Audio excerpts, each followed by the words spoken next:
Post. P-O-S-T. P-O-S-T. The cereals you like the most. The cereals made by Post. Take you to the secret mountain retreat of Captain Video, Master of Space, Hero of Science, Captain of the Video Rangers. Operating from his secret mountain headquarters on the planet Earth, Captain Video rallies men of goodwill and leads them against the forces of evil everywhere. As he rockets from planet to planet, let us follow the champion of justice, truth, and freedom throughout the universe. Stand by for Captain Video and his Video Rangers. Video and the Ranger have battled the forces of space and the evil schemes of a certain Chauncey Everett. But now, on the verge of success, it seems that fate has again struck Captain Video a staggering blow. For on board the Polar Star, Chauncey Everett and his companion in crime, the man called Horace, have escaped. How in blazes did you escape from the electronic manacles? I don't know exactly. I have an idea that in our battle with the galaxy, one of your shots probably damaged our electronic manacles. I certainly know that it isn't working at 100% efficiency now, which fact I am happy, most happy to inform. Ranger, we're cooked. Yeah, it looks that way, Storm. We're cooked. But thank heaven the mail isn't. We're wasting time with all this space chatter. What are you going to do, Everett? I'm going to show the Ranger how wrong he is about the micromail. Ranger, would you be good enough to get away from the control panel, please? And what if I won't? Don't ask silly questions. You won't do it of your own free will. I think possibly we can persuade you. Now, I assume that the longer I delay using this, the happier you will be. Am I wrong? Are you ever wrong, Everett? Don't get sarcastic with me. I don't have to take that from you, Horace. Would you be good enough to remove the Ranger from the control panel? Yeah, sure. Will you go quiet, buddy?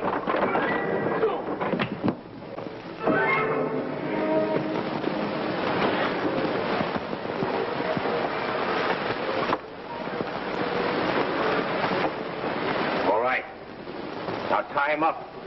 The electronic manacle is useless, so find something else to tie him up. Yeah, there's some rope in the storage chamber. Won't be all right? Well, I have heard of it being used for that purpose, yes. I will get things.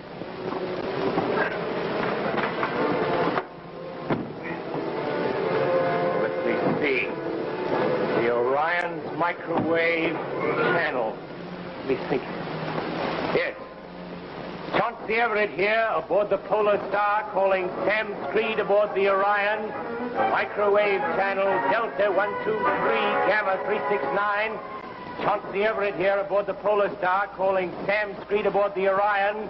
Microwave channel Delta 123 Gamma 369. Do you read me, Screed? Do you read me, Screed? Screed, what is Chauncey Everett doing contacting you? I don't know, but we'll soon find out. This is Sam Screed aboard the Orion, replying to Chauncey Everett aboard the Polar Star. Everett, what has happened to the Ranger? I'll be very happy to explain in detail, Screed, when I have the time. All that is necessary for you to know at the moment is this. One, I have escaped, in fact, and I am in command aboard the Polar Star. And two, I am ordering you to heave to right where you are and wait for the Polar Star to catch up with you. You must be Luna nutty if you think we're going to wait for you. I am not thinking, Screed, I am acting. Now, if you value his life... Whose life? Who do you mean, Everett? Why, the Ranger, of course. Screed. He wouldn't. You forget. You're talking about Chauncey Everett. In other words, we'll have to do as he says. We can't stand off. You know that. I heard that remark, Screed. Perhaps if you don't, you'll save your own skin. What do you hope I gain by hurting the Ranger? You know, if we hold up the Orion for 1 minute, just 1 minute, we won't get the mail to planet Earth on schedule. So what do you hope to gain by this? I will be the judge of that. Now, what is your answer? We'd better ask Captain Video's advice. Yes, certainly. Go right ahead. Contact Captain Video and ask his advice. Go ahead, Screed. This is Sam Screed aboard the Orion, Calling Captain Video aboard the Galaxy. Come in, please. Condition red. Condition red. This is Sam Screed, attorney and salamanders. Now what? It appears that a difficulty has arisen. I guess I better find out what it is. Captain Video to Sam Screed. Captain Video to Sam Screed. I read you. Over. Captain Video, this is Sam Screed. I've just been in contact with Chauncey Everett aboard the Polar Star. Everett? Yes, he's escaped. Don't ask me how, but he's escaped. And what's more, he's threatening to kill the Ranger if I don't hold the Orion and wait for him to catch up with us. Great Ganymede. You know, Captain, we're right on the nose now. If I hold up the Orion for just 1 minute, we're not going to get that mail to work on schedule. And that means the complete failure of the interplanetary mail service. Chauncey Everett here. Do you read me, Captain Video? Yes, I read you, Everett. How did you manage to get free? Let's not play games, questions, and answers, Captain. All I want from you is the answer to one question. Now, do I kill the Ranger or don't I? Now, look, don't be a space fool. What do you expect to gain? If you delay the Orion by as much as 1 minute, you won't be able to get the mail through on schedule either. You can let me worry about that, Captain. That's my problem. Now, your problem is to decide whether the Orion stops or not. Now, what do you say, Captain? Gracious, Captain. This is a very difficult situation to be in. Difficult? It's an impossible situation. There's an impossible situation going on at the circus right now, too. Let's run over and watch our friends Maisie and Jake as they clear it up. My name is Maisie the Raisin, and my name is Jake the Flake. Oh, what a sweet combination we make, known to the world as both Raisin Bran Flakes. We've got a story to tell you. It happened not too long ago. They're a funny old clown and an animal actor. And now of the actor the people all love. The flying trapeze so high up above. The great and dazzle the star of the show.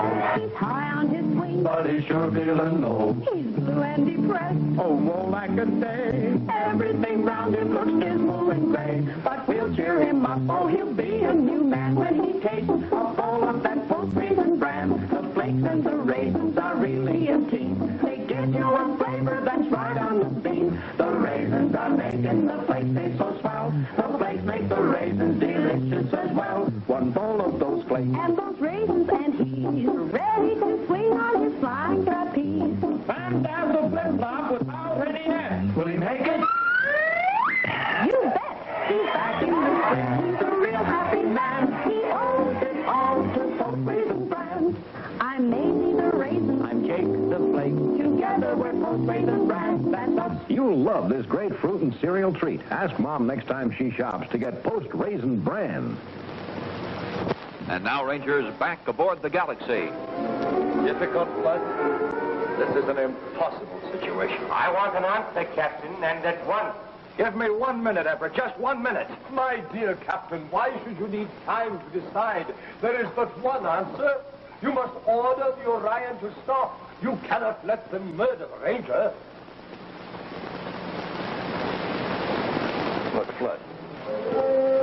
Apparently mail doesn't mean very much to you. It never does to people who have it. But out here in the black vaults of space, there are millions and millions of people on these planets who hunger for a word from home. Just a letter of some kind from their loved ones who they may have left back on planet Earth. And over and above that, empires have actually fallen because a letter didn't arrive on time. And that's why the Ranger and I have fought and battled to try and prove that an interplanetary mail service is practical and can be used.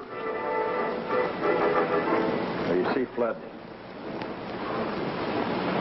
it's not an easy decision to make. Your minute of grace is up, Captain. What is your answer?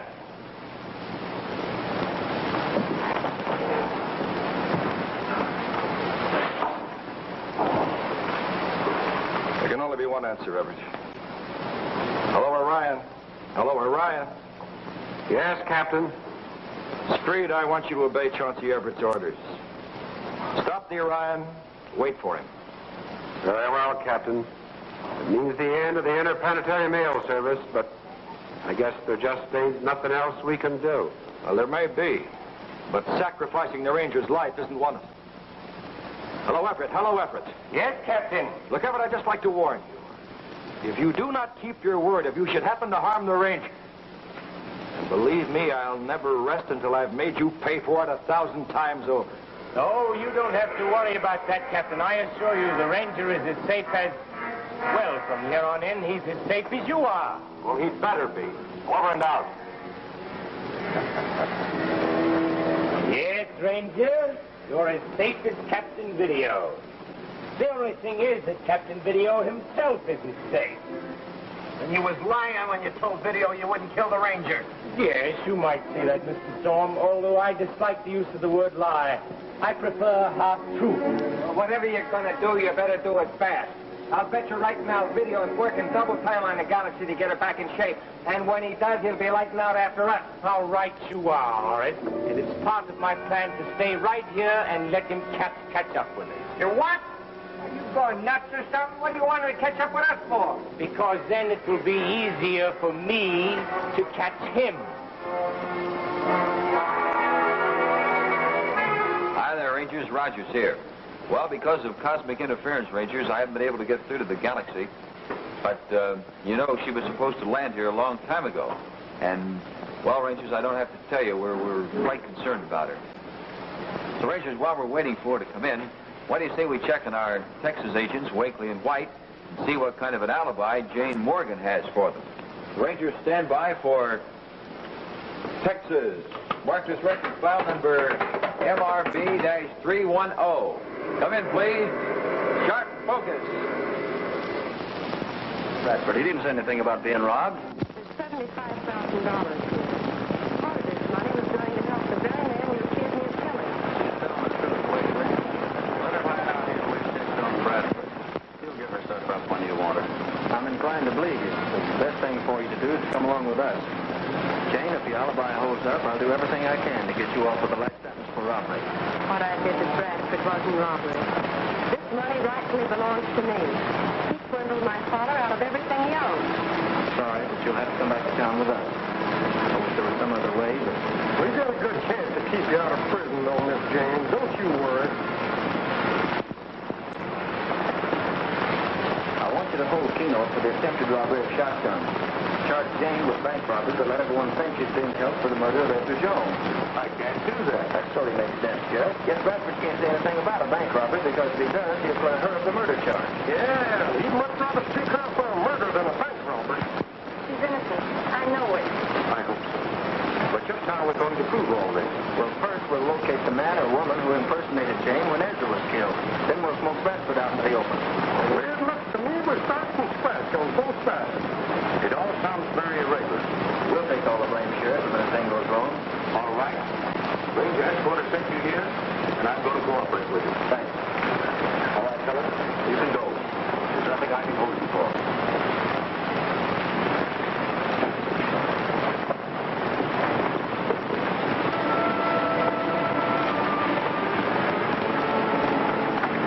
Hello, Jimmy. Hi, Bradford. Well, here's the sheriff got you locked up in jail. That's right. Now it's up to the jury to prove she's guilty. What do you mean, if she's guilty? She told us a very peculiar story, Bradford. That the very time Ezra Jones was killed, she was in your bank robbing you of $75,000. Didn't say anything to alibi that murder. Wouldn't I report such a loss to you as a sheriff? Yeah, person would think you'd say something about it. I resent your insinuation. You'd do a lot better to spend your time trying to convict that girl than make me believe I've been robbed and refuse to admit it. Circulator reports the bank is about to close. That'll start everybody drawing out the money. Then we'll find out if he has been robbed. Our bonfire will make well carry it, Jimmy. Leave everything to me. That'll be fine. Tomorrow when that bank opens, we want a big line in front of it. You will have it. You're a pretty good friend of mine. You're letting me know a little secret. I'm going to tell you one. I promise to keep your mouth shut. Oh, I promise. You got the money in Bradford's bank. All right, savings. Nice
looks as though Banker Bradford has an ace up his sleeve that our agents didn't count on.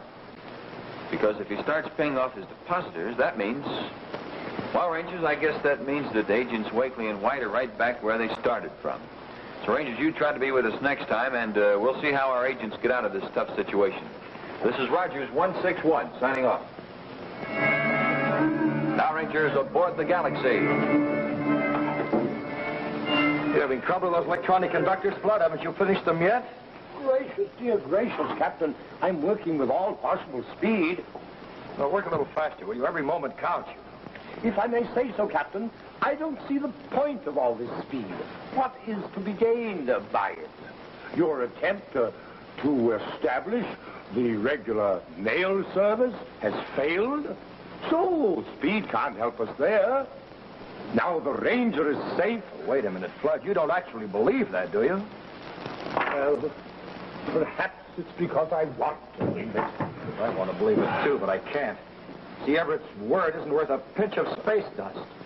No, I think the Ranger and all the rest will be safe enough as long as they suit Everett's purpose, but I have a pretty definite feeling that just as soon as he gets aboard the Orion, as soon as he gets his hands on that cargo of micromail, and he'll try and get rid of the Ranger and all the others just as quickly as possible. Mercy sakes, then we must work with every ounce of speed possible. That would be the general idea. Indeedy, Captain. Well, we must keep at it with a will. Meanwhile, as Captain Video and Fittest Flood work with furious concentration and speed to repair the Galaxy, aboard the Orion anchored in space. Believe me, Randolph, I never felt worse about anything in my whole life. I'm to blame for this. It's my fault. Me and me alone. Oh, nonsense, Creed, nonsense. Is it? I don't think so. If I hadn't tried to stop you from establishing the mail service, you would have done it. There's no point in heaping coals on your own head, Creed. In any case, here they come. What's happened has happened. It's just too late to change it now. The interplanetary mail service is a vision and nothing more. Oh, I wouldn't say that if I were you, Mr. Randolph. You apparently are overlooking one small fact that's supreme importance. Am I? What are you getting at now, Screed? Are you trying to say you still think there's enough time to get the mail through on schedule? That is precisely what I am saying. There is plenty of ample time to get the mail through on schedule. If you think that, Everett, you've got a bigger job ahead of you than you imagine. Oh, I don't think it's so big, Mr. Randolph. Horace, I have an idea that the electronic manacles here aboard the Orion are working with maximum efficiency. So, would you be good enough to put Mr.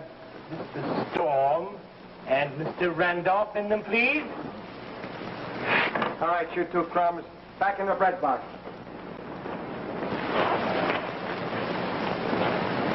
Well, now, Screed, we get to the final act of our little drama. The next step in my plan, in the execution of which I'm afraid I shall have to enlist your aid. If you think I'm going to help you with your dirty work, you're mistaken. I'm not going to do it. Oh, I think you will, Screed. Oh, no, I won't. You can kill me if you want to, but I won't help you. Oh, heavens, no. Kill you? That would be simply idiotic. Why should I kill you? I plan to use you. Well, possibly there's another way. Ranger, it seems as if you will have to do the honors again. Isn't this getting a bit repetitious? Yes, as a matter of fact, I am afraid that it is. I dislike to bore you. In fact, I dislike boring anyone.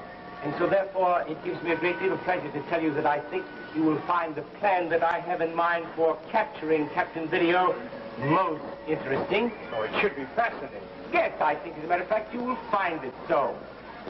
Well, now, Speed, are you going to be a good boy? Are you going to do as I tell you? No. Oh, come now, Screed, I think you will. Of course, there is a distinct possibility that you won't. But there is only one way to find out, eh, Screed? Yes. Only one way.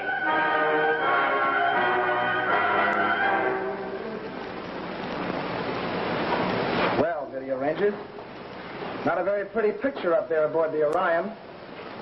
Now, but wait till you see the picture I'm painting for you right here. I gotta get the right color, though. A little red and a little yellow. Combine to give us a very pretty orange. There. And as all you Rangers know, a good combination is sometimes hard to get, but it's mighty pleasant. Whether it's a combination of colors or a combination of flavors. And right here, Rangers, is one of the best tasting combinations you ever tried. It's post-raisin bran, the fruit and cereal treat. You know what's in that package? Well, first, they take the tenderest, juiciest raisins that you ever imagined. Now, you know how sweet a nice plump raisin is. Tastes like candy. Well, sir, they mix just the right amount of those juicy, sweet raisins with just the right amount of crisp, golden flakes. And there you have this perfect combination. Post-raisin bran. The flakes add flavor to the raisins, and the raisins add flavor to the flakes. Just try a bowlful with milk and sugar. It not only tastes delicious, it's full of iron and food energy for you. Just make sure you get Post, America's favorite raisin bran. It's one of the famous triple-wrapped Post cereals. Guaranteed fresh or triple your money back. And now, Rangers, aboard the Galaxy. All right, Flood, throw that master switch, will you? Oh, indeedy, indeedy. To judge by the sound of those rockets, the Galaxy is now in shape again. Yes, at least she's good enough to take us to do the job we have to do. Look, Flood, tell me, do you know anything about flying a spaceship? Oh, I'll make an adequate co-pilot. Quite adequate, I think. Good. Well, the first thing we have to do is to find the polar star in the Orion. After that... This is Sam Screed aboard the Orion, calling Captain Video aboard the Galaxy. Come in, please. Come in, please. This is Captain Video. What is it, Screed? Well, Captain Video, I just want you to know that I have some news for you. Good news. Well, what is it, Screed? Well, I know it's going to sound fantastic to you, but Randolph and I have just captured Everett and Horace. Oh, joy! Oh, Thanksgiving! Oh, happy day! Screed, how in the universe did you do it? Well, it was quite simple. We just took them by surprise when they came aboard the Orion. And I think maybe you'd better come over. I'll explain the whole thing to you. You better come over. We'll have a council of war. Actually, you're right about that. Look, Screed, is the Ranger all right? Yes, he's all right. He's busy right now watching our prisoners, Rod. I'd have him talk to you. Well, we'll be aboard the Orion as soon as we can reach you. Over and out. Thank you, Screed. Thank you very much. Don't mention that, Everett. Don't mention it. So to use your own words, Everett, fate has dealt you a few unexpected aces. And have used them to your best advantage. You think? I am very sure of it, Captain. This is the end for all of you, and the beginning for me. He's some wild idea that he can get the interplanetary mail to Earth on schedule. Oh? What is it? Planetary time? How did you know about that? Well, I don't see what else it could be. You see, planetary time is some 7 hours ahead of Earth time. So you thought you had about 7 hours to spare, did you, Everett? Well, you're wrong. Because we've been operating this schedule on Earth time. I'm not giving up yet, Captain Video. Not by a long shot. I'll find some way to convince the Solar Alliance that even though this mail arrived late, it's still practicable and workable to set up and maintain an interplanetary mail service. Well, first of all, you'd better find out some way to explain to the Solar Alliance how you happen to come in possession of the mail. Oh, I don't think I'll have too much difficulty with that, Captain. After all, I am an admirable liar, you know. Of course, if there were going to be any witnesses around, I might be worried. But since there aren't, no. So you plan to get rid of all of us. Is that it? You anticipate me, Captain. How right you are. How very right you are. Well, Rangers, you know about as much as I do as to what's going to happen next. One thing sure, Captain Video and the Ranger and all our friends are in a bad spot. There are thrills ahead, Rangers, so be sure to watch us next time. And remember, to take excitement and action, Video Rangers need a swell-tasting breakfast. If Captain Video were here now, he'd say... Now, Rangers, a word for your parents. Every American child has the right to an education. American children are very fortunate in this respect because this condition is far from worldwide. In some countries, there is no public school system. In other countries, the school system is ineffectual. So you can be proud and thankful that learning is considered a basic right in the United States. But having such a complete and well-set-up educational system is a responsibility, too. They're your schools and only as good as you make them. Yes, it's up to you, the citizens of the United States, to make sure that your schools are strong, that they are spreading truth and real education, they are combating bigotry and prejudice. You, as citizens, can help to ensure a sound, healthy school system. Captain Video was played by Al Hodge, the Video Ranger by Don Hastings, Everett by Scott Pennison, Sam Screed by Jack Davis, Tyson Randolph by Gordon Mills, Horace by Arnie Freeman, Venice Flood by LeRoy O'Purdy, and Salathiel Storm by Jack Weston. Captain Video was written by George Lothar. Your announcer is Fred Scott. This is the DuMont Television Network.